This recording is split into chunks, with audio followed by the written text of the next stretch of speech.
అద్వైత ఆత్మ విజ్ఞానాన్ని మనకు ఉపదేశం చేస్తూ ఉన్న గురువులందరికీ నమస్కారం చేసుకుని మన తైత్తిరీయ ఉపనిషత్తులో బ్రహ్మానందవల్లిలో 6వ అనువాక ఇంకా కొంత భాష్యం మిగిలి ఉన్నది. దాన్ని చూస్తూ వెళ్తూ ఉన్నాము. ఇప్పుడు ఏం జరిగిందంటే మన వేద మంత్రము తత్ సృష్ట్వా తదేవ అనుప్రావిశత్ అన్నది. అంటే ఏమి? తత్ అంటే ఇదం జగత్ మొత్తాన్ని సృష్ట్వా సృష్టించింది. అది అదేదున్నదో ఆ తత్వము ఈ జగత్తుని మొత్తాన్ని సృష్టించి కిమకరోత్ తర్వాత ఏం చేసింది అంటే తదేవ అదే ఏది ఆ సృష్టించబడ్డ జగత్ ఏదున్నదో దాన్నే అనుప్రావిశత్ అనుసరించి ప్రవేశించింది. అది ఈ జగత్తుని సృష్టించి మళ్ళీ కూర్చొని ఏం చేసింది? అదే సృష్టించిన అదే జగత్తులోకి అదే మళ్ళీ ప్రవేశించింది అని మనకు మంత్రము. బాగుంది. నువ్వు చెప్పేది చాలా బాగుంది. అక్కడ ఉపనిషత్ ఋషి చెప్పేది బాగుంది సిద్ధాంతి. దానికి నువ్వు చెప్పిన అర్థం బాగుంది గాని నాకు కొన్ని అనుమానాలు ఉన్నాయి అని మన పూర్వపక్షులు ఇదే విషయం గురించి తత్సృష్ట్వా తదేవ అనుప్రావిశత్ అన్న దాని గురించే చాలా జాగ్రత్తగా వాళ్ళు చాలా ప్రశ్నలు వేస్తారు. మన సిద్ధాంతి దానికి చాలా జాగ్రత్తగా వాళ్ళు చెప్తున్న ఏ ఆక్షేపణ ఉన్నదో దాన్ని ముందు ఖండిస్తూ వెళ్తారు. తర్వాత మన పూర్వపక్షులు నేనిట్లా అనుకుంటున్నాను అంటే ఇంక కూర్చొని దానికి యాక్చువల్‌గా ఎక్స్‌ప్లనేషన్ చాలా జాగ్రత్తగా ఇస్తారు. అదంతా చూస్తూ వెళ్దాము. ఇప్పుడు తత్ర ఏతత్ చింత్యం కథం అనుప్రావిశత్ ఇతి ఇప్పుడు మనకొచ్చిన ఆలోచన క్వెషన్ థాట్ ఏమి అంటే ఎట్లా ప్రవేశించింది? ఆ జగత్తుని సృష్టించింది. సృష్టించిన ఆ జగత్తులోకి అదే ప్రవేశించింది. ఇప్పుడు ఆ జగత్తుని సృష్టించింది గదా! సృష్టించి ఆ జగత్తులోకి అదే ఎట్లా ప్రవేశిస్తుంది? ఏదో ఇల్లు కట్టుకొని ఇంట్లోకి ప్రవేశించినట్టా? మనమేదో ఇల్లు కట్టుకొని ఇంట్లోకి ప్రవేశించినట్టు అది గూడా ఈ జగత్తుని కట్టుకొని అందులోకి ప్రవేశించిందా అందామా అంటే కుదరదు. ఉన్నదంతా ఒకటే.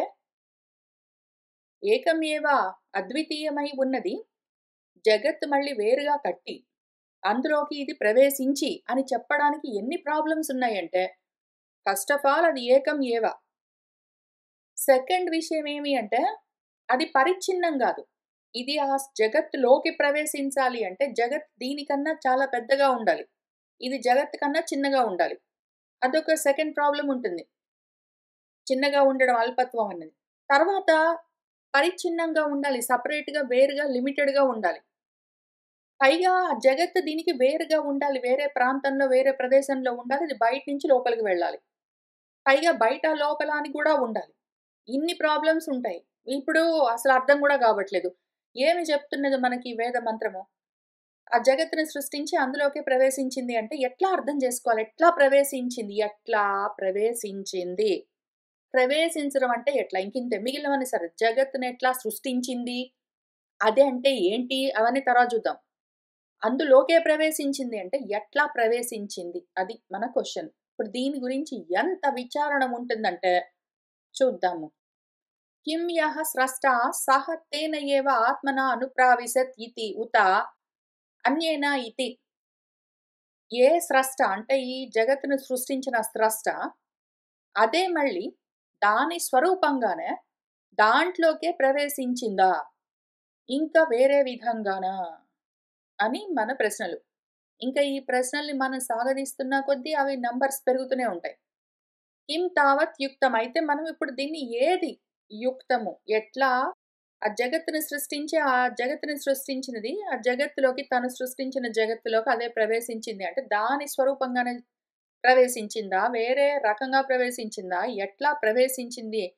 ఏం జరిగింది అంటే త్వా ప్రత్యయం ఉంది గాబట్టి సృష్ట్వా నిలబడి నీళ్లు తాగుతున్నాడు. అంటే నిలబడ్డవాడు, నీళ్లు తాగుతున్నవాడు ఇద్దరు ఒకటే అని మనం ఎట్లా అర్థం చేసుకుంటామో, అట్లానే ఇక్కడ త్వా ప్రత్యయ శ్రవణాత్ యః స్రష్ట ఎవడైతే స్రష్ట అయి ఉన్నాడో సహ ఏవ వాడే అనుప్రావిశత్ వాడే ప్రవేశించాడు. అది ఇంతకీ మనము అర్థం చేసుకోవాల్సిన విషయము. కానీ ఎట్లా ఈజ్ ద క్వెషన్. చూద్దాము ముందు మన పూర్వపక్షుల యొక్క ప్రశ్న. నను న యుక్తం మృద్వచ్చేత్ కారణం బ్రహ్మ తదాత్మకత్వాత్ కార్యస్య. కారణం ఏవ హి కార్యాత్మనా పరిణమతే. అతః అప్రవిష్టస్యైవ కార్యోత్పత్తేః ఊర్ధ్వం పృథక్ కారణస్య పునః ప్రవేశः అనుపపన్నः.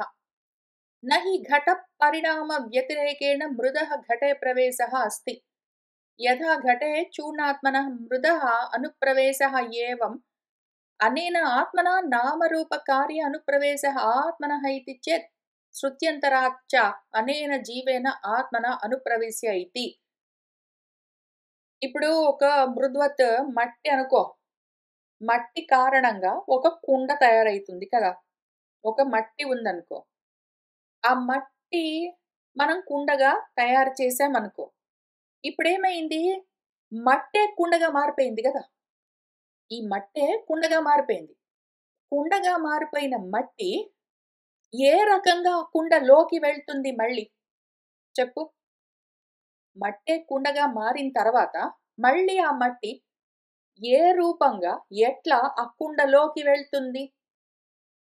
అట్లా వెళ్ళడము నయుక్తం కుదరదు. ఎందుకు అంటే ఆ కార్యం ఏదున్నదో కుండ అందులోకే మట్టి వచ్చిందని చెప్పడానికి లేదు.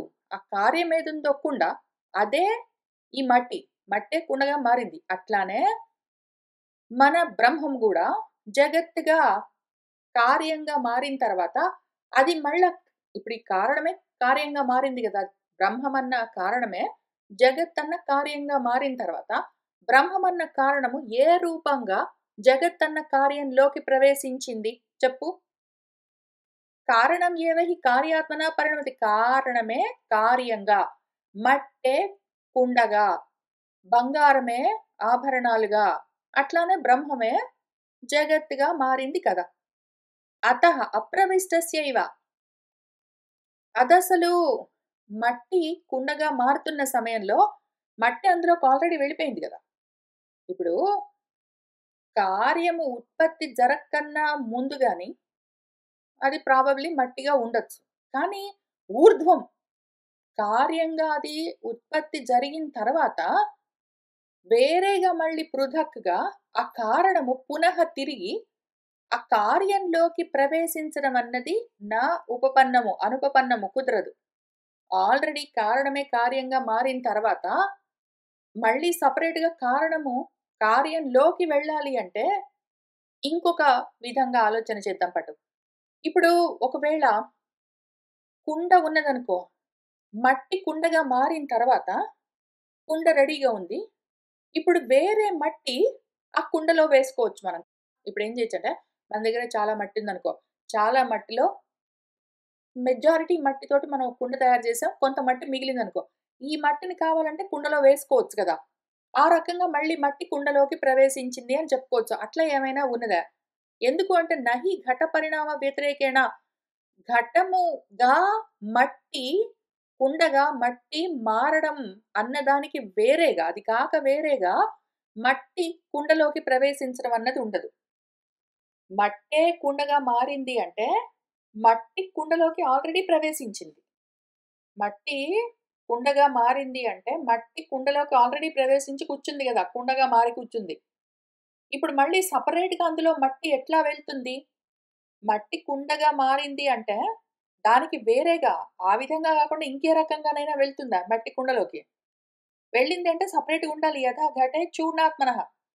ఏదో చూర్ణంగా పొడి మట్టి.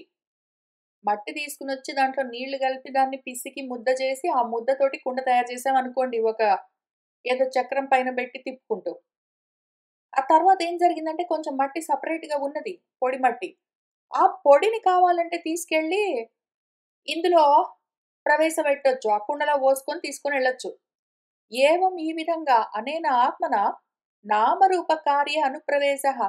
ఈ విధంగా నామము, రూపముగా ఉన్న కార్యమేదున్నదో, నామరూపాత్మకంగా ఉన్న ఈ జగత్తన్న కార్యమేమున్నదో, అందులోకి మన ఆత్మ ఈ రకంగా ప్రవేశం చేయడం అంటే ఎట్లా చేయొచ్చు? ఇంకో రకంగా ఆలోచిద్దాం. ఇప్పుడేం జరిగింది? మన మట్టి ఉన్నది. ఆ మట్టిలో చాలా మట్టిని వాడి ఒక కుండ తయారు చేసుకున్నాం. కానీ కొంచెం మట్టి మిగిలింది. ఆ మట్టిని ఈ కుండలో పోసామనుకో. ఆ రకంగా మన బ్రహ్మము నామరూపాలుగా ఉన్న ఈ కార్య ప్రపంచాన్ని, జగత్తుని తయారు చేసి, తర్వాత అదే ఆత్మ మళ్ళీ సెపరేట్‌గా ఏదో జీవాత్మగా ఆ జగత్తులోకి ప్రవేశించిందందాం. ఏమంటావు? ఎందుకు అంటే ఒక వేరే అంతరమైన శృతి, ఇంకొక వేరే వేదము చాందోగ్యోపనిషత్తు ఏం చెప్తున్నది? అనేన జీవేన ఆత్మన అనుప్రవిశ్య అని చెప్పింది గదా! అది జీవాత్మగా ప్రవేశించింది అని చెప్పింది. కాబట్టి ఇప్పుడు మనం ఏం చేద్దాము, బ్రహ్మమున్నది. అది నామరూపాత్మకమైన కార్యంగా జగత్తుగా తయారయింది, మారింది. ఈ బ్రహ్మము కారణంగా జగత్ అన్న కార్యం వచ్చింది. మళ్ళీ ఈ బ్రహ్మమన్న ఆత్మే జీవాత్మగా మారి ఆ జగత్ అన్న కార్యంలోకి ప్రవేశించింది అని చెప్తాం. ఓకే. అట్లా అయితే ఇక్కడ చాందోగ్యోపనిషత్తులో చెప్పిన దీన్ని బెట్టుకొని కలుపుకొని చదువుకుంటే, ఇక్కడ తైత్తరీయోపనిషత్తులో ఈ మంత్రంలో చెప్పింది తత్సృష్ట్వా తదేవ అనుప్రావిశత్ అన్నది గదా! దానికి దీనికి సరిపోతుంది. ఆ జగత్తుని సృష్టించి, ఆ బ్రహ్మము తర్వాత జీవాత్మగా అందులోనే ప్రవేశించిందని జెప్తాము. ఓకే. అట్లయితే ఇక్కడ మన వేదం చెప్తూ ఉన్నది పనిచేస్తుంది అని మన పూర్వపక్షులు చాలా వాలిడ్ క్వెషన్ అడిగారు. కానీ కాదు. చాలా ప్రాబ్లమ్స్ ఉన్నాయి ఇందులో. మీరు ఆల్రెడీ వీటన్నింటిని ఐడెంటిఫై చేసే ఉంటారు. అయినా గూడా చూద్దాం. ఏవం యుక్తం ఏకత్వాత్ బ్రహ్మణః న కుదరదు. ఏవం న యుక్తం. ఈ విధంగా పనే చెయ్యదు. కుదరనే కుదరదు. ఎందుకు? బ్రహ్మణః ఏకత్వాత్ బ్రహ్మము ఒకటి. అదే బ్రహ్మము ఒకసారి నామరూపాత్మకమైన కార్య జగత్తుగా తయారై, మళ్ళీ అదే బ్రహ్మము ఇంకొక రూపము జీవమన్న రూపాన్ని తీసుకొని జీవాత్మగా అందులోకి ప్రవేశించాలి అంటే ఇన్ని రకాలుగా బ్రహ్మం ఉండాలక్కడ. కానీ బ్రహ్మము ఏకం ఒక్కటి. కాబట్టి ఇది నయేవం ఉక్తం ఇట్లా జరగడము కుదరనే కుదరదు. నువ్వు చెప్పిన ఎగ్జాంపుల్‌లో మట్టి అట్లా జరగొచ్చు. నువ్వు చెప్పిన ఎగ్జాంపుల్‌లో మట్టికట్లా కుదురుతుంది. నీ ఎగ్జాంపుల్ తప్పులేదు. కానీ దీనికి సరిపోదు. నీ మట్టి ఎగ్జాంపుల్ బ్రహ్మకి ఎంతవరకు తీసుకోవచ్చు అంటే, ఉపాదాన కారణంగా మట్టే కుండగా మారినట్టు, బ్రహ్మమే జగత్తుగా మారింది అని చెప్పడం వరకు మాత్రమే ఆ ఎగ్జాంపుల్ పనికొస్తుంది గానీ, కంప్లీట్‌గా మట్టి కుండగా మారినప్పుడు అందులోకి ప్రవేశించినవంటే వేరే మట్టి తీసుకొచ్చి అందులో పోయడం ఇటువంటివన్నీ దానికి పని చెయ్యవు.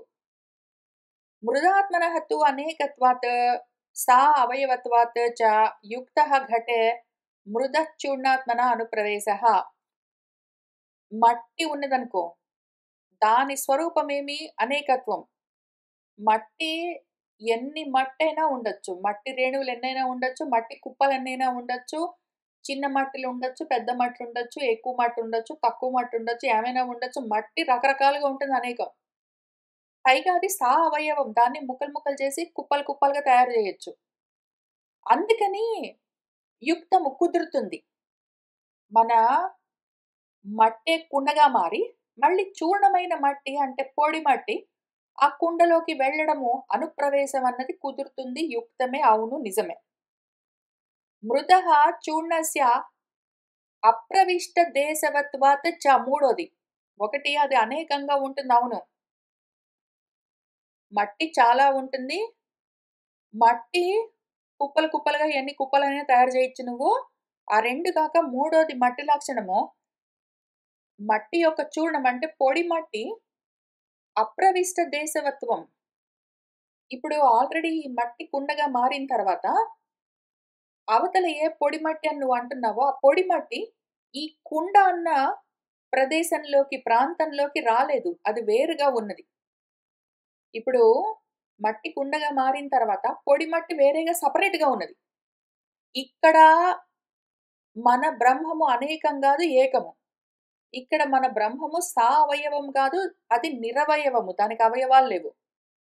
మన బ్రహ్మము ప్రవేశించని ప్రాంతము, ఏ ప్రదేశము లేనే లేదు. మన బ్రహ్మము లేని ప్రాంతమే లేదు. అది ఈ ప్లేస్‌లో లేదు గాబట్టి, వచ్చి ఆ ప్లేస్‌లోకి అంటే జగత్తులో అది లేదు గాబట్టి, జగత్తులోకొచ్చి చేరిందని చెప్పడానికి ఏమున్నదక్కడ? లేదా జగత్తుకి దూరంగా ఎక్కడో ఉంది గాబట్టి, అక్కడి నుంచి వచ్చి ఇందులోకి వెళ్ళింది. ఏదో ఎవడో ఇల్లు కట్టుకొని ఇంట్లోకి ప్రవేశించినట్టు, ఏదో పొడి మట్టి కుండలో పోసినట్టు, మన బ్రహ్మము ఎక్కడో ఉన్నది. ఈ జగత్ ఎక్కడో ఉన్నది ఇందులోకి ప్రవేశించిందని చెప్పడానికి కూడా కుదరదు. అది ప్రవేశించని దేశము లేదు. దానికి అవయవాలు లేవు. అది పైగా అనేకం గూడా గాదు. నతు ఆత్మనః ఏకత్వే సతి నిరవయవత్వాత్ అప్రవిష్ట దేశ అభావాత్ చ ప్రవేశః ఉపపద్యతే. ఆత్మ ఏకత్వం. ఆత్మకు ఏకత్వం అని ఒకటున్నది లక్షణము. అనేకంగా ఉండదది. అది ఏకంగా ఉన్నప్పుడు దాంట్లోకది ప్రవేశించడం అన్నది ఉండదు. కుదరదు. నిరవయవత్వము. అది అంగాలతో, భాగాలతో లేదు. కాబట్టి కుదరదు. అది అప్రవిష్ట దేశం అన్నది అభావము. లేనే లేదు. అది ప్రవేశించని బ్రహ్మము, ఆత్మ ప్రవేశించని ప్రదేశము ఏ కొంచెము గూడా లేదు. ఈ కారణాలకి ఆ విధంగా నువ్వు చెప్పినట్టు మట్టి కుండగా మారిన తర్వాత మిగిలిన ఏదైనా సెపరేట్‌గా ఉన్న పొడి మట్టి ఈ కుండలో పోసినట్టు అని చెప్పిన ఎగ్జాంపుల్ పనిచేయదు. అటువంటి ప్రవేశం ఇక్కడ చెప్పట్లేదు. అది నా ఉపపద్యతే పనిచేయదు. ఇక్కడ తత్ సృష్ట్వా తదేవ అనుప్రావిశత్ అంటే ఈ రకంగా గాదు. అది జగత్ అన్న కుండ తయారు చేసి అదే మళ్ళీ మట్టిగా అందులోకి దూరిందని చెప్పడం కుదరదు అని చెప్పారు. కథం తర్హి ప్రవేశః స్యాత్. మరైతే ప్రవేశం ఎట్లా జరుగుతుందండి? మనం దాన్ని ఎట్లా ఒప్పుకోవాలి? కుదరదు కదా! అంటే యుక్తః చ ప్రవేశః. కుదురుతుంది ఆ ప్రవేశము. నేనిక్కడ ఏం చెప్పాను? అందుకని ప్రవేశము నా ఉపపద్యతే కుదరదు అంటే, ఆహా! అదే మీరు చెప్తుంది. అయితే ప్రవేశం కుదరదనమాట. అని నువ్వు అట్లా ఫిక్స్ గాకు. ప్రవేశం కుదురుతుంది. నువ్వు చెప్పినట్టు కుదరదంటున్నాను. నేను చెప్పేది జాగ్రత్తగా ఫాలోగా. ఆత్మ ఏకమై ఉన్నది, నిరవయవమై ఉన్నది. అది ప్రవేశించని దేశమే లేదు. కాబట్టి ఇటువంటి ప్రవేశం కుదరదు అంటే, ఓహో! అయితే ప్రవేశం కుదరదా అండి? అనకు నువ్వు. ప్రవేశం కుదురుతుంది. ఎందుకు అంటే, శృతి చెప్పింది వేద ప్రమాణము. తదేవ అనుప్రావిశత్ అన్నది. దాన్నే ప్రవేశించింది అని చెప్పింది గాబట్టి, తప్పనిసరి అది ప్రవేశించవలసి ఉంటుంది. అని మన సిద్ధాంతి చెప్తే, మన పూర్వపక్షి నేను మట్టే కుండగా మారింది. తర్వాత పొడి మట్టి అందులో పోసినట్టు మన బ్రహ్మము జగత్తుని తయారు చేసి అందులోకి ప్రవేశించింది అంటే, "నువ్వు కాదు అట్లా ప్రవేశం లేదు" అన్నావు. ఆహా! ప్రవేశం లేదా అంటే, "ఉంది ప్రవేశం" అన్నావు. ఇప్పుడు నీ మాటెందుకు పోగొట్టాలి సిద్ధాంతి? నువ్వు చెప్పింది, నేను చెప్పింది 2 కలుపుకుని, మన వేదము చెప్తున్న మాటకి అర్థమేంటో కనిపెడదాం. మన వేదం ఏదో చెప్పింది కదా! అది తయారు చేసి అందులోకి ప్రవేశించిందని. ఇప్పుడు దీన్ని ఎట్లైనా మనము సాధించాలి కదా! దీన్నేదో విధంగా మనము సమన్వయం చేయవలసి ఉంటుంది. కాబట్టి ఏం చేద్దామంటే, నీకు నాకు ఎందుకు గొడవ? ఆ మట్టే కుండగా మారి, మరి పొడి మట్టి అందులో పోసినట్టు అని కాకుండా, ప్రవేశం ఉండాలి కాబట్టి ఏదో విధంగా నేను ఇంకొక సలహా చెప్తాను పట్టు. ఇప్పుడు నా మట్టి ఉంది గదా! నా మట్టికి ఎన్ని లక్షణాలున్నాయి? అది అనేకము, సావయవము, కొన్ని కొన్ని ప్రదేశాల్లో ఆ మట్టి ఉండదు. కాబట్టి అది ప్రవేశించొచ్చు. ఇప్పుడు ఈ 3 ఉన్నాయి గదా! నా మట్టి అనేకము, సావయవము, కొన్ని ప్రాంతాల్లో అది ఉండదు. ఇప్పుడు అనేకము కొన్ని ప్రాంతాల్లో ఉంటుంది, కొన్ని ప్రాంతాల్లో ఉండదని 2 లక్షణాలు పక్కన పెట్టి, అవయవం చూద్దాం పట్టు. అనేకము కాదు, ఏకమే మన ఆత్మ. కానీ అది అవయవం అందాం. ఏమంటావు? సావయవం అందాం. అసలు యాక్చువల్‌గా 3 కలుపుదాం పట్టు సిద్ధాంతి. నీకు దీన్ని చూడడం రావట్లేదు. నేను ఇంకో రకంగా చూపిస్తాను నీకు. ఇప్పుడు మనం ఏం చేద్దామంటే, ఆత్మ ఏకము, ఆత్మ నిరవయవము, ఆత్మ ప్రవేశించని ప్రాంతం లేదు అన్నావు గదా! సరే. అట్లానే చేద్దాం. కానీ ఒకటి మారుద్దాం. 2 ఉంచి ఒకటి మారుద్దాం. ఆత్మ ఒకటున్నది. అది అక్కడే ఉన్నది. వేరే ప్రాంతంలో లేదు. అయితే ఆత్మ నిరవయవం గాదు, సావయవం అందాం. ఏమంటావు? ఒకవేళ ఆత్మ అవయవం అయిందనుకో, ఇంకా అప్పుడు ఈ ప్రోగ్రామ్ పనిచేస్తుంది. నేను ఇంకొకటి నా మట్టి కుండ, పొడి మట్టి ఎగ్జాంపుల్ గాకుండా ఇంకోటి చెప్తాను. అవయవం ఏవ అస్తు. దాన్ని అవయవం అనుకుందాం అనుకో. ఒకటున్నది. అది అవయవాలతో ఉన్నది.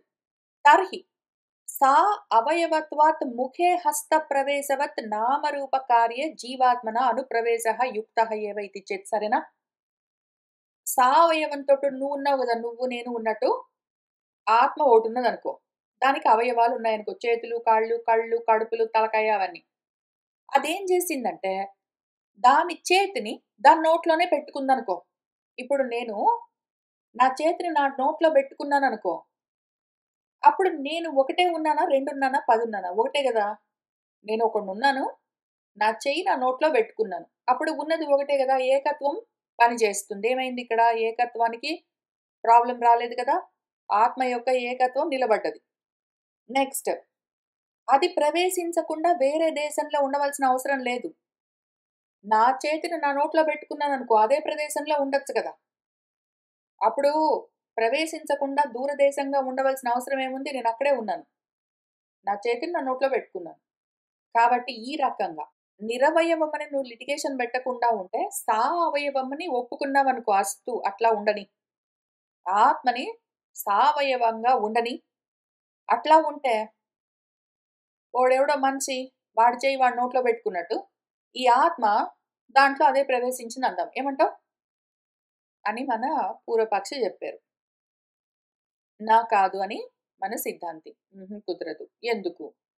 అశూన్య దేశత్వాత్ నువ్వు పోనీ నిరవయవాన్ని సావయవం జేసినా గూడా, అది ప్రవేశించని దేశం లేదు అంటే, అక్కడే నిలబడి నా చెయ్యి నా నోట్లో బెట్టుకున్నట్టు అన్నా గూడా, నీ చెయ్యి ఉన్న ప్రాంతం, ప్రదేశం వేరు, నీ నోరు ఉన్న ప్రదేశం వేరు కదా!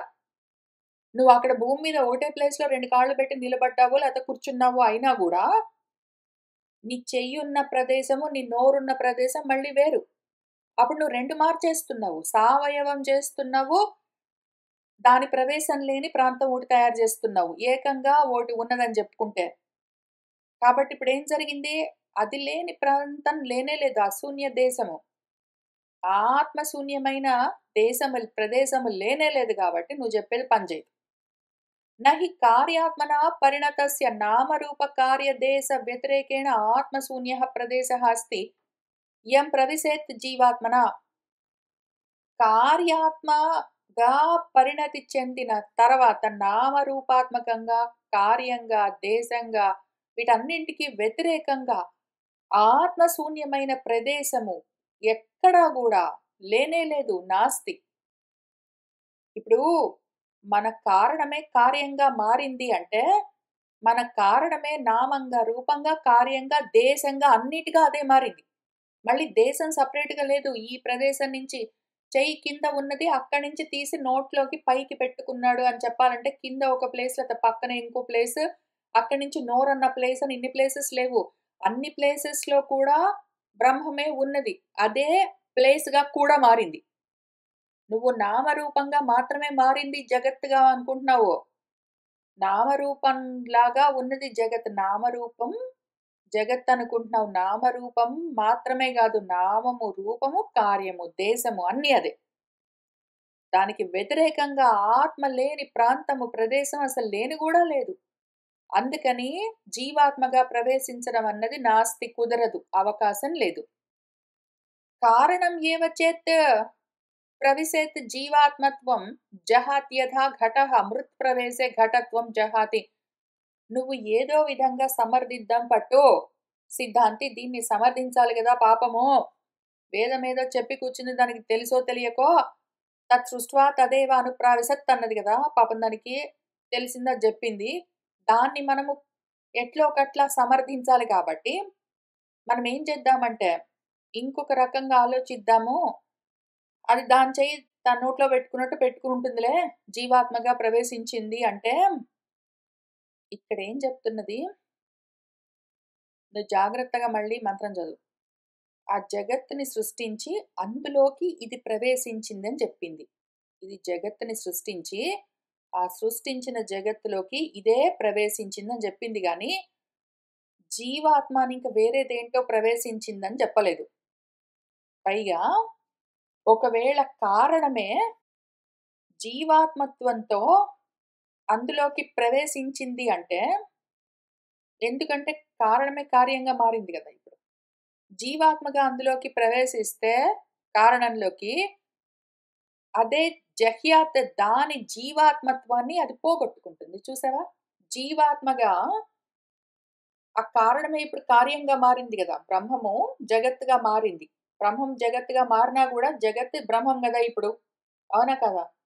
ఈ బ్రహ్మము కార్యప్రపంచంగా జగత్తుగా మారింది గానీ, ఆ మారిన జగత్ బ్రహ్మమే గదా మరి కారణము. అందులోకి జీవాత్మగా ఇది ప్రవేశిస్తే ఏమవుతుందో నువ్వు జెప్పు. ఇన్ని శాస్త్రాలు చదివావు.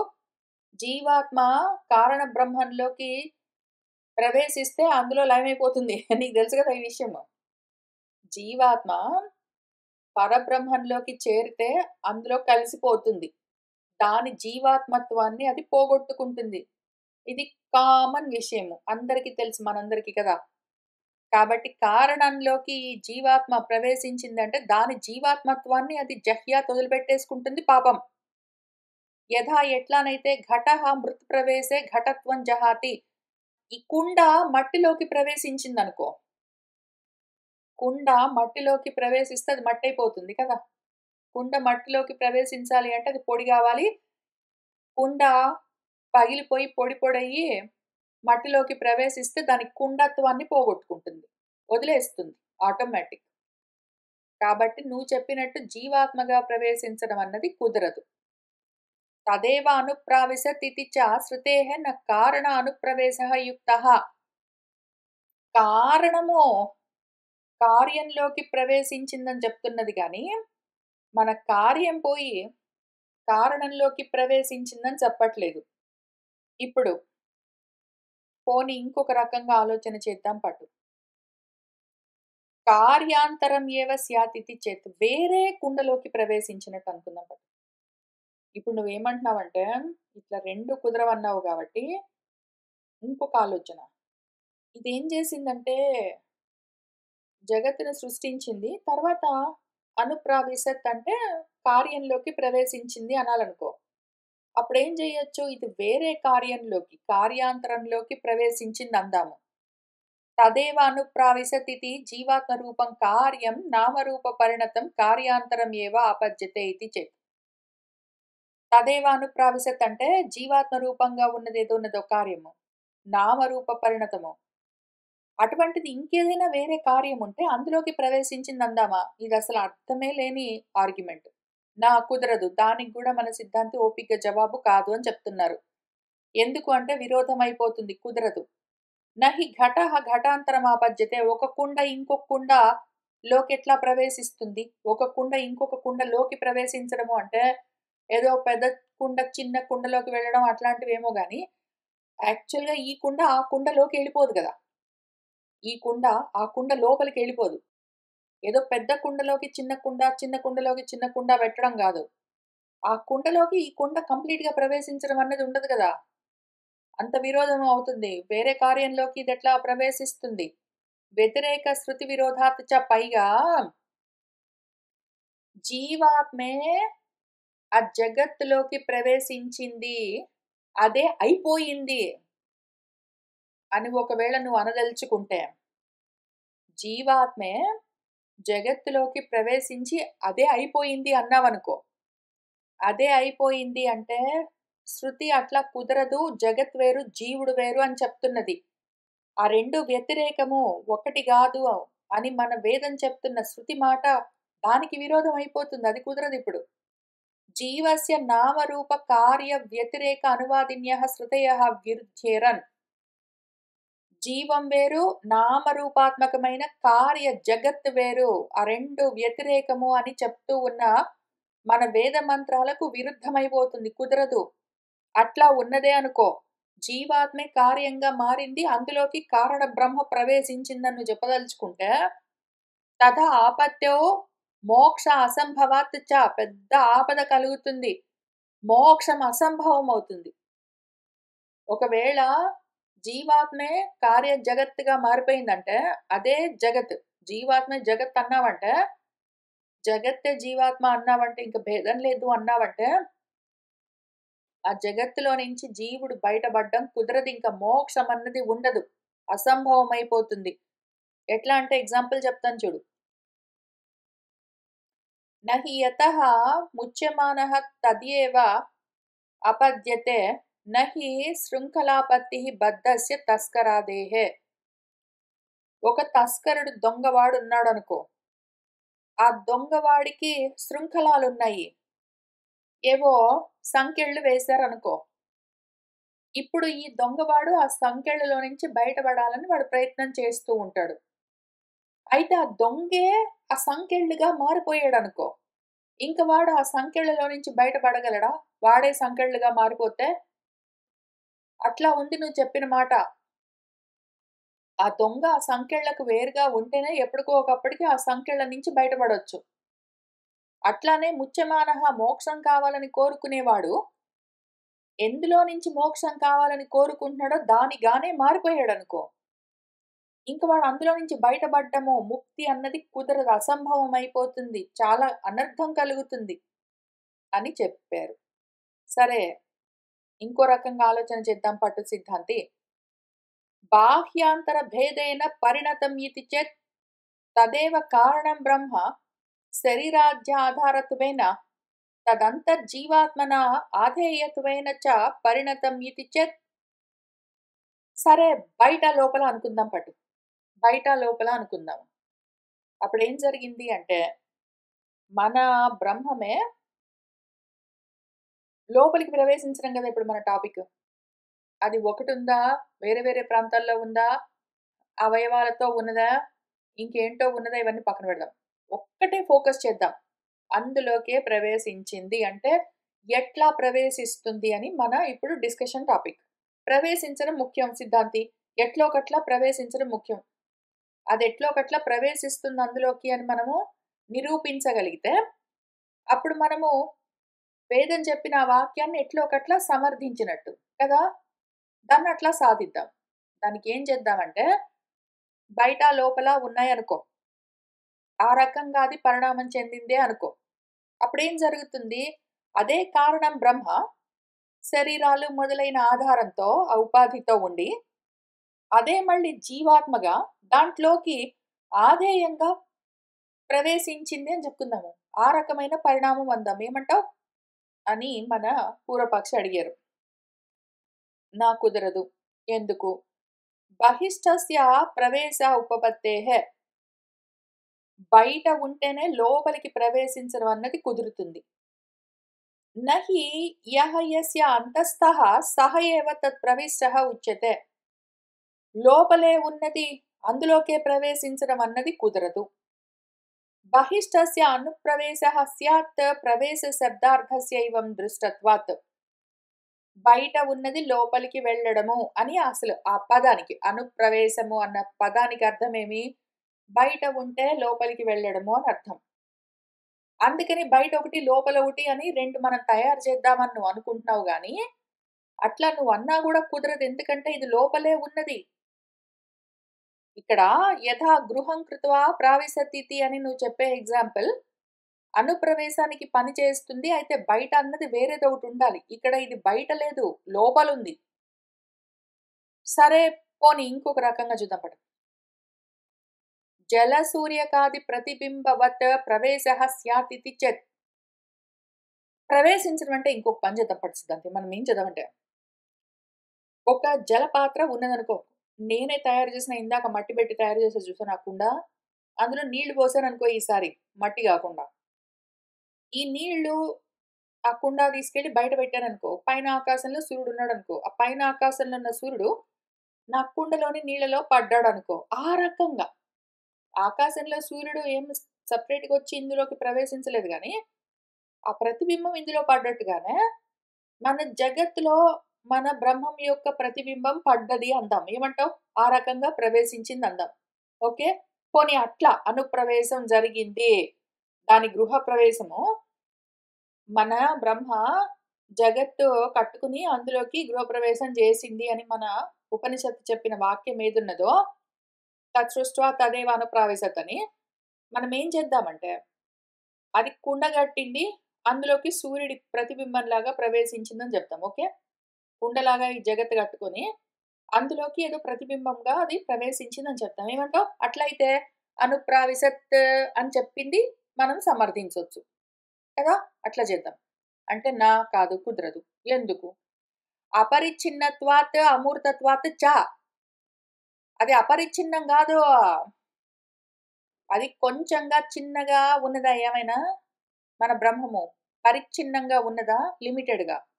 అది అంతటా వ్యాపించి ఉన్నది. అది లేని ప్రాంతం లేదని చెప్తూ ఉంటే, కొంత ఉంటే గదా ఇందులోకొచ్చి అది కనిపించడము. పైగా దీనికి మూర్తి గూడా లేదు. పైన ఆకాశంలో ఏదో ఒక రూపం ఉన్నది ఇందులో ప్రతిఫలించిందని చెప్పడానికి. దీనికి రూపము లేదు.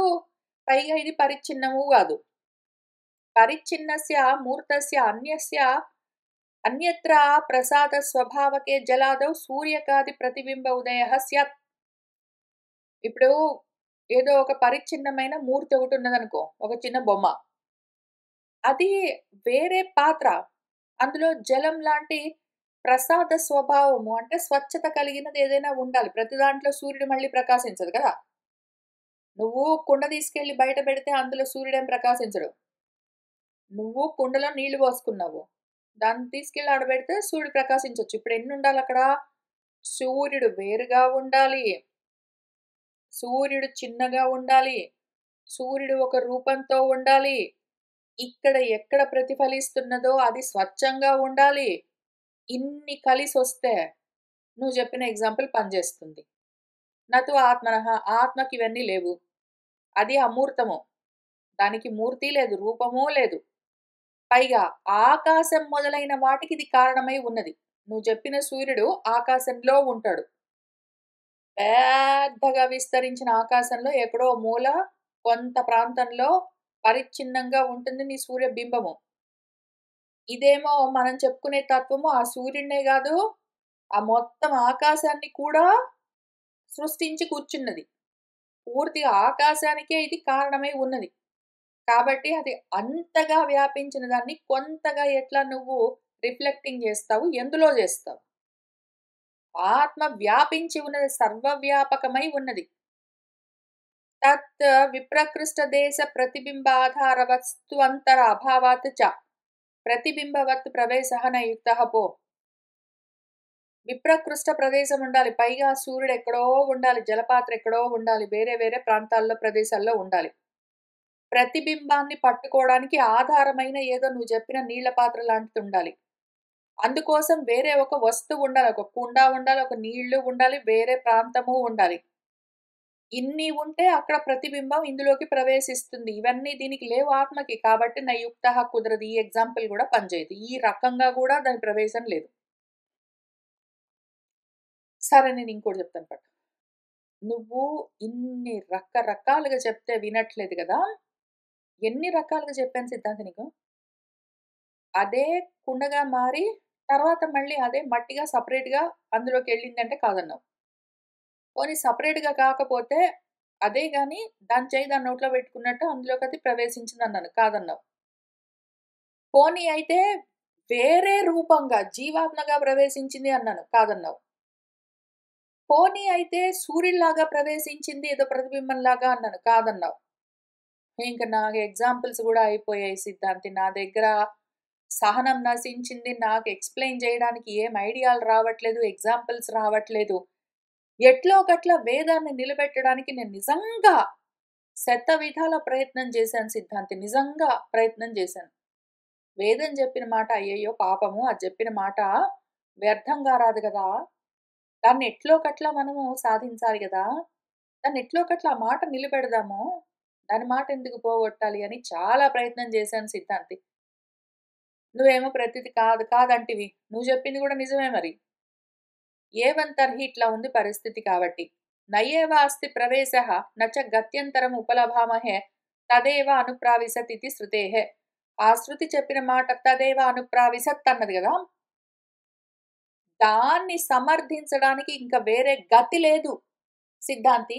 ఇంక ఏ మార్గం దొరకట్లేదు. ఇంక దాన్ని నిలబెట్టడానికి అదిగో అట్లా ప్రవేశించింది అని రుజువు చేయడానికి, చూపించడానికి వేరే గతి లేదు.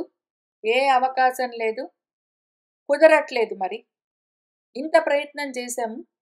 శృతిః చ నః అతీంద్రియ విషయే విజ్ఞాన ఉత్పత్తౌ నిమిత్తం. మేము వేదం మాట నమ్మమనుకుంటున్నావా సిద్ధాంతి? మేము అసలే పూర్వమీమాంసకులము. వేదం మాకు ప్రమాణం. నువ్వు నమ్మినా నమ్మకపోయినా, ఇంకెవరైనా నమ్మినా నమ్మకపోయినా మేము నమ్ముతాము వేదాన్ని పాపము. అట్లాంటి మాకు అతీంద్రియ విషయమయ్యేది. అతీంద్రియ విషయం. ఆత్మ ఇంద్రియాలకు గోచరమైన వస్తువు గాదు. ఆత్మ ఇంద్రియ అగోచరము. ఇంద్రియాలకి తెలియని విషయము తెలుసుకోవడానికి ఇంక మరి నమ్మకం ఒకటే ప్రధానము. దానికి వేదమే ప్రమాణము. కాబట్టి మాకు అతీంద్రియ విషయమైన ఈ ఆత్మ గురించి తెలుసుకోవడం కోసము, దాని గురించిన విజ్ఞానము ఉత్పత్తి కలగడం కోసం ఆ నిమిత్తానికి కారణానికి మాకు వేదమే ప్రమాణము. కానీ ఎంత ప్రయత్నం చేసినా ఈ ప్రవేశం ఏంటో అర్థం కావట్లేదు. దాన్నే ప్రవేశించింది అందులోకే అది అనుప్రవేశించిందంటే ఎట్లా దాన్ని సమర్థించాలి? ఎట్లా అర్థం చేసుకోవాలని ఎంత ప్రయత్నించినా తెలియట్లేదు. అర్థం కావట్లేదయ్యా సిద్ధాంతి. అర్థం కావట్లేదు. నచ అస్మాత్ వాక్యాత్ యజ్ఞవతామపి విజ్ఞానం ఉత్పద్యతే. ఈ వాక్యానికి అర్థమేమి అని ఎంత ప్రయత్నం చేశాము సిద్ధాంతి నువ్వు నేను కలిసి. నేనెంత ప్రయత్నం చేశాను నిజంగా గూడా. కానీ విజ్ఞానము దీన్ని ఎట్లా అర్థం చేసుకోవాలి అని ఆ జ్ఞానమే నా ఉత్పత్తితే కలగట్లేదయ్యా. అర్థమే గావట్లేదసల. ఆ పదానికి అర్థమే గావున. ఆ వేద వాక్యానికి అది ఏం చెప్పదలుచుకుందో అర్థమే గావట్లేదు. ఇంక కాబట్టి వేరే గతి లేదు సిద్ధాంతి. చివరికి ఒకటి నిర్ణయించుకున్నాను నేను. అంతా అయ్యో! అసలు ఈ మాట అనాలంటే చాలా కష్టంగా ఉంది సిద్ధాంతి. అసలు ఈ మాట అనాలంటే కష్టం నాకు. ఎందుకంటే నేను వేదం నమ్ముతాను. ఇంత వేదం నమ్మిన నేను గూడా ఇంక వేరే దారి లేక, వేరే గతి లేక ఒక మాట చెప్తున్నాను విను. తర్హి అనర్థకత్వాత్ అపోహ్యం ఏతత్ వాక్యం. ఇది అనర్థం. దీనికి ఏమి అర్థం లేదు కాబట్టి, ఈ మాటకి అర్థం తెలియట్లేదు. దీనికి అర్థం లేకుండా ఉన్నది తదేవ అనుప్రావిశత్ అంటే ఎట్లా ప్రవేశించింది అందులోకి అని అర్థం కావట్లేదు కాబట్టి, ఈ అర్థం లేని వేద వాక్యాన్ని ఇంకా అపోహనం తీసి పక్కన పెట్టేయాలి. ఇంక అంతే ఏం చేస్తాం? తీసి పక్కన పెట్టేయాలి సిద్ధాంతి మనము. ఇప్పుడు వేద మంత్రం ఇంతుంది గదా! వేద మంత్రమే అసన్నేవ సహ భవతి అసద్బ్రహ్మ ఇతి వేదచేత్ అనేదో చెప్పుకుంటొచ్చింది గదా! ఇంత చెప్పి అదేం చెప్పిందంటే, తత్ సృష్ట్వా తదేవ అనుప్రావిశత్ అన్నది గదా! మనము మిగిలిందంతా ఉంచుకుందాము. మిగిలిందంతా అసన్నేవ సహ భవతి దగ్గర నుంచి యదిదం కించ వరకు ఉంచుదాము. తత్ సృష్ట్వా వరకు కావాలంటే ఉంచుకుందాం. కానీ తదేవ అనుప్రావిశత్‌కి అర్థం లేదు గాబట్టి దీన్ని తీసేద్దాం. అసలు ఆ వేద మంత్రంలో నుంచి ఆ వేద వాక్యాన్ని, ఆ భాగాన్ని తీసేద్దాం. తదేవ అనుప్రావిశత్ తీసేద్దాం. ఇంకా అది తీసేస్తే తత్ అనుప్రవిశ్య కూడా ఉంది కదా! దాన్ని కూడా తీసేసి తత్ సృష్ట్వా సత్య, త్యజ అని అక్కడి నుంచి వెళ్ళిపోదాం. ఈ 2 పీకేద్దాం. ఏమంటావు నెక్స్ట్ మళ్ళీ దీన్ని ప్రింటింగ్ చేస్తున్నప్పుడు గూడా యదిదం కించ తత్ సృష్ట్వా సత్య, త్యజ అనుకుంటూ వెళ్ళిపోదాము. తదేవ అనుప్రావిశత్ తదనుప్రవిశ్య అవి తీసేద్దాం.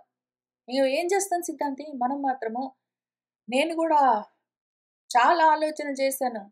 వేరే దారి లేక, ఇంక వేరే మార్గం ఏది కనిపించక, ఇంత బాధపడుతూనైనా సరే, ఈ నిర్ణయానికి రావాల్సొచ్చింది మరి. అదయ్యా నేను నిర్ణయించింది సిద్ధాంతి. అనర్థకత్వంతోటున్నది, వ్యర్థంగా ఉన్నది వాక్యం అర్థం లేకుండా. కాబట్టి తత్సృష్ట్వా తదేవ అనుప్రావిశత్ అనేదో ఉంది గదా! దాన్ని తీసేద్దాం పట్టు. అని మన పూర్వపక్షి పాపం చాలా వాపోయేసరికి, మన సిద్ధాంతి ఆగాగు, ఆగు. నువ్వు వేద మంత్రాన్నే పీకేస్తామని నిర్ణయించుకోకు. మంత్రాన్నే మార్చేద్దామని నువ్వు అంతకు తెగించకు. అవసరం లేదు. నువ్వు ఎట్లా ప్రవేశించిందండి కుండలోకి కుండ తయారైన తర్వాత సెపరేట్‌గా ఉన్న పొల్లు మట్టి అందులోకి ప్రవేశించినట్టా? చెయ్యి నోట్లోకి ప్రవేశించినట్టా? కుండలో ఉన్న నీళ్లలో సూర్యుడి ప్రతిబింబం పడ్డట్టా?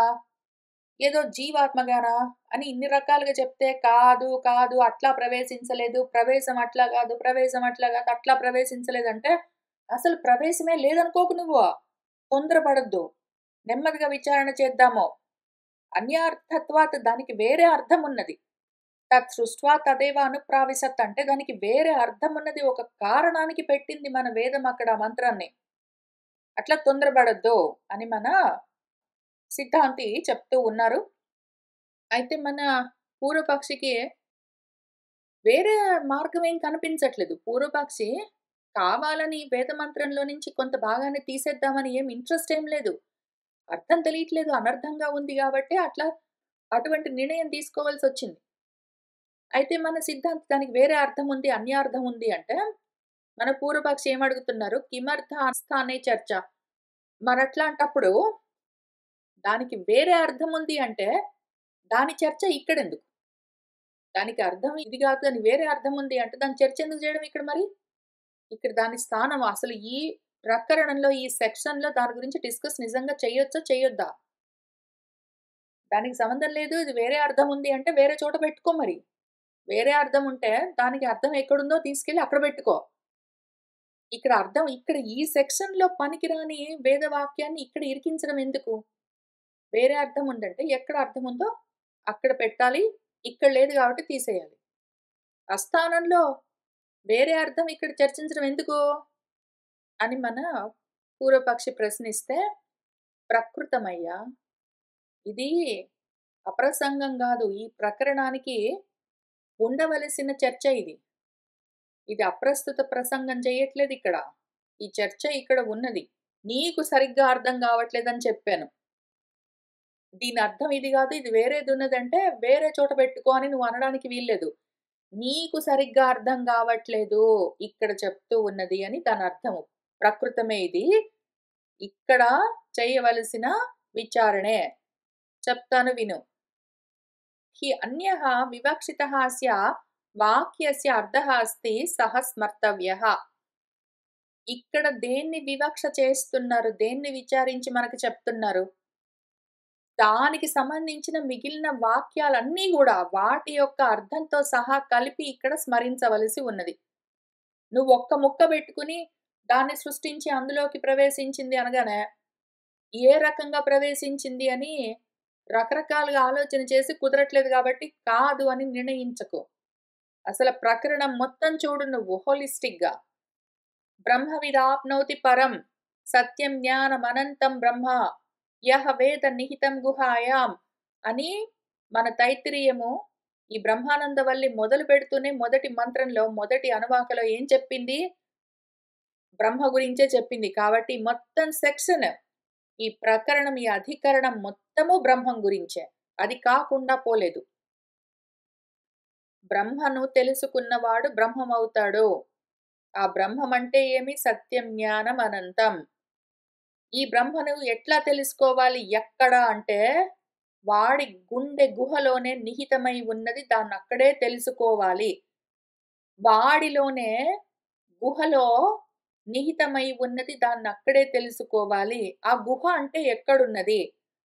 ఎక్కడున్నది అంటే అన్నమయ కోశము, ప్రాణమయ కోశము, మనోమయ కోశము, విజ్ఞానమయ కోశాలన్నీ దాటుతూ వెళ్తే చివరగా బ్రహ్మపుచ్చం ప్రతిష్ఠ అని ఆనందమయ కోశానికి అంచున ఉన్నది.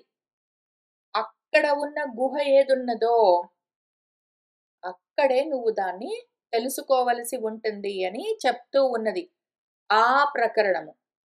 అందుకని దాన్ని మనసులో పెట్టుకుని ఈ ప్రవేశించడం అంటే ఏంటో ఆలోచన చెయ్యి. అప్పుడు తెలుస్తుంది. నేను చూపిస్తాను పట్టు. తద్విజ్ఞానంచ వివక్షితం ప్రకృతం చెయ్యదు. ఆ విజ్ఞానము తత్విజ్ఞానం అంటే బ్రహ్మ విజ్ఞానమే వివక్షితం చెప్పబడుతూ ఉన్నది. అది ఇక్కడ ప్రకృతం. ఇక్కడ ప్రస్తావించబడుతున్న విషయం తత్. ఆ తత్ పదార్థం బ్రహ్మం అదే. బ్రహ్మస్వరూప అవగమాయ చ ఆకాశాత్ అన్నమయాంతం కార్యం ప్రదర్శితం బ్రహ్మ అవగమః చ ఆరబ్ధః. బ్రహ్మస్వరూపాన్ని నిర్ణయించి మనకు అవగమనము, మనకు అర్థమయ్యే విధంగా చెప్పడం కోసమే ఆకాశం దగ్గర నుంచి మొదలుపెట్టి అన్నమయ కోశం వరకు తీసుకునొచ్చి ఆ కార్యమంతా అన్ని కార్యాలన్నీ చూపిస్తూ బ్రహ్మను నేర్పించడం కోసమే ఈ ప్రకరణమంతా ఆరంభించబడ్డది కదా. ఇప్పుడు బ్రహ్మానంద వల్లి ఎక్కడ మొదలయింది? ఆకాశం నుంచి చెప్తూ అన్నమయ కోశం దాకా తీసుకునొచ్చి ఆపగానే ఇక్కడ అన్నమయ కోశం దగ్గర నుంచి మన తర్వాత ప్రకరణం మొదలవుతూ అన్నమయ కోశం అన్నది. తత్ర అన్నమయాదాత్మనః అన్యః అంతరః ఆత్మ ప్రాణమయః తదంతః మనోమయః విజ్ఞానమయః ఇతి విజ్ఞాన గుహాయాం ప్రవేశితః. మనల్ని మన వేదమంత్రం ఏం చేసింది ముందు? అన్నమయ ఆత్మ అని చూపించింది. అర్థమైంది గదా నీకు?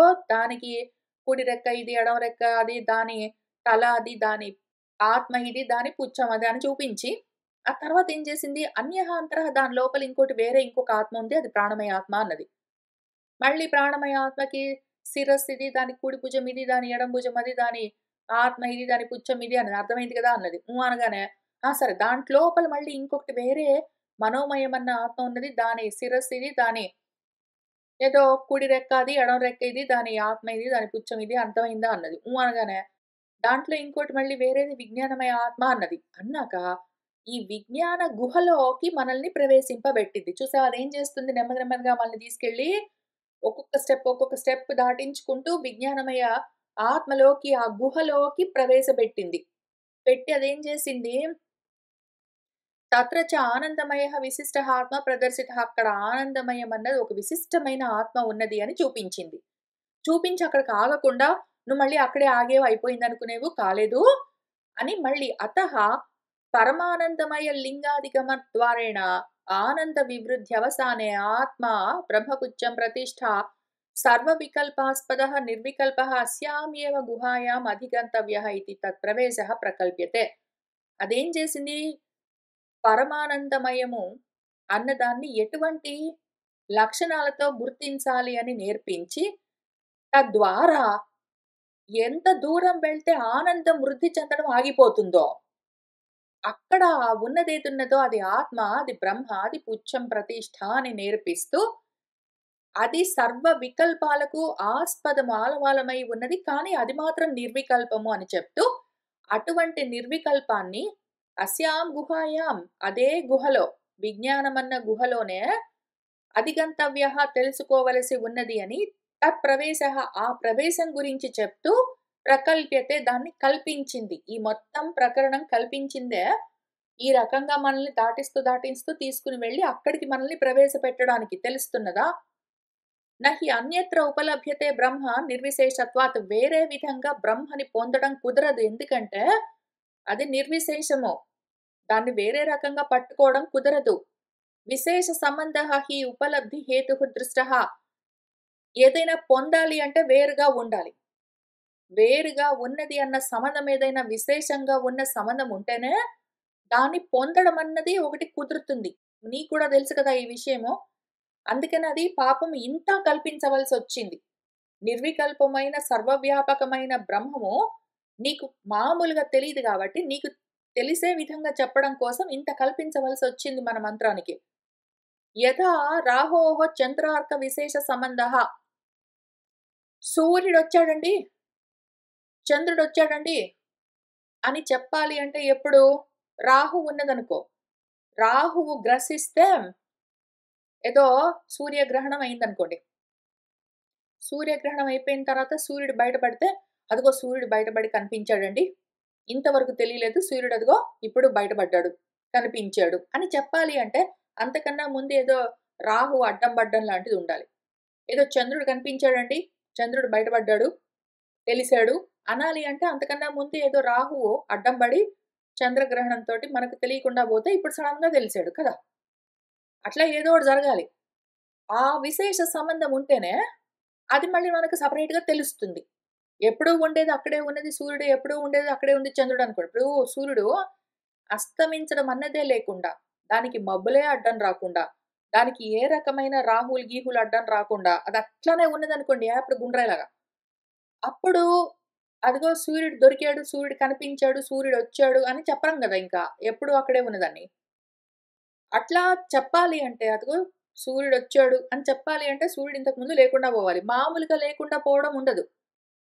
ఇప్పుడు రాత్రయింది సూర్యుడు అస్తమించాడు, పగలైంది సూర్యుడు ఉదయించాడని చెప్పాలి అంటే భూమే దానికి అడ్డుపడాలి. ఏదో ఒక అడ్డు ఉంటేనే అడ్డు తొలగితే బయటపడి తెలుస్తుంది. కాబట్టి అదేం చేసిందంటే ఇప్పుడు ఏవం అంతఃకరణ గుహాత్మ సంబంధః బ్రహ్మణః ఉపలబ్ధి హేతుః. నీ అంతఃకరణం అన్న గుహలోనే దాన్ని నువ్వు తెలుసుకో అని అంతఃకరణాన్ని అడ్డుపెట్టి బ్రహ్మను తెలుసుకునే, బ్రహ్మను పొందే మార్గము ఉపదేశం చేస్తూ ఉన్నది మనకు వేద మంత్రము. బ్రహ్మ లేకుండా పోలేదు. రాహు మింగేసాడు అని మనం అనుకుంటే మాత్రం నిజంగా రాహువు మింగిందా అక్కడ సూర్యుడిని? కాదు గదూ! సూర్యుడు ఎప్పుడూ ఉన్నది. అయితే ఏదో అడ్డుపడ్డట్టు కనిపించి, తొలగినట్టు కనిపిస్తే సూర్యుడు మళ్ళీ కొత్తగా కనిపించినట్టు ఉంటుంది. ఆ రకంగా ఏదో అడ్డుపడ్డది తొలగించి చూడు తెలుస్తుంది అని మనకి ఎప్పుడూ ఉండే మన స్వరూపాన్ని మనం తెలుసుకోలేకుండా ఉంటే ఏదో అడ్డుపడ్డది తొలగించి చూడు అని విశేష సంబంధంగా చెప్పడము దాని ఉద్దేశం గాని, కొత్తగా పట్టుకోవడం ఏమీ లేదక్కడ. సన్నికర్షాత్ అవభాసాత్మకత్వాత్ చ అంతఃకరణస్య. అంతఃకరణాన్ని ఎందుకు పెట్టుకుంది? ఎక్కడి నుంచో ఓ దగ్గర నుంచి చూపించొచ్చు గదా! అంటే, సన్నికర్షం పట్టు దగ్గరగా ఉన్నది. పైగా ప్రకాశాత్మకంగా ఉన్నది. ప్రకాశిస్తూ తెలుస్తూ ఉన్నది, దగ్గరగా ఉన్నది గాబట్టి, ఏదో అంతఃకరణాన్ని ఒక ఉపాధిగా, సాకుగా, నెపంగా, అడ్డుగా పెట్టి చూపిస్తూ ఉన్నదిలే. యథా చ ఆలోక విశిష్ట ఘటాద్యుపలబ్ధిః ఏవం బుద్ధి ప్రత్యయ ఆలోక విశిష్ట ఆత్మ ఉపలబ్ధిః స్యాత్. ఏదో ఒక కుండలో ప్రకాశం ఉన్నదనుకోండి. కుండలో ప్రకాశం ప్రవేశించింది అని చెప్పినట్టు, ఏదో గుండెలో ఆత్మ ప్రవేశించింది అని చెప్తున్నది అర్థం చేసుకోవడం కోసము. తస్మాత్ ఉపలబ్ధి హేతో గుహాయాం నిహితం ఇతి ప్రకృతం ఏవ. అందుకని ఆత్మను పొందడానికి ఇదిగో ఇది మార్గము నీ గుహలోనే నిహితమై ఉన్నది చూసుకో అని చెప్పడం ప్రకృతమే ఇక్కడ.